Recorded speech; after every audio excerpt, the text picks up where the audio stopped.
Policy letter number 4 is really kind of a way of describing what is going on within the IBM culture. It's a letter written by T.J. Watson, Jr. back in 1953.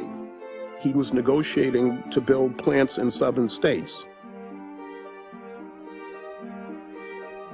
The governors in those southern states were really pressing him to sign up for a separate but equal policy.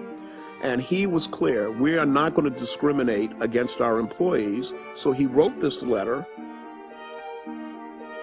as a way to send a message to the governors. Now you have to decide whether you want the jobs. He was clear that IBM would not discriminate on the basis of race or color or creed.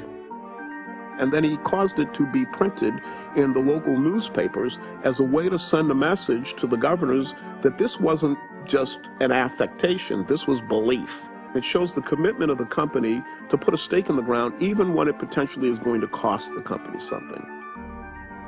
IBM set an example that others could observe. But this isn't an isolated instance. In 1914, we employed the first disabled employees.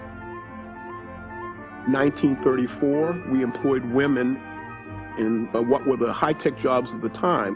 And the following year, the founder of the company declared that it was the policy of the IBM company to pay women the same thing that men earn for doing the same work.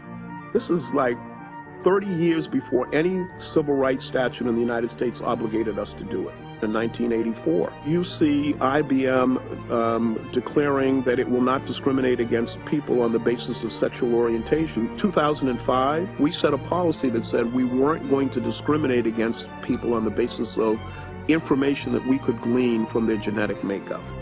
First company in the world to do it. At some level, we are all different. We think differently. We react to the world around us differently. Those differences aren't things to be afraid of. They are, in fact, the things that drive innovation and creativity and the ability to adapt to the world. We believe that companies are great because they can attract the greatest and smartest people.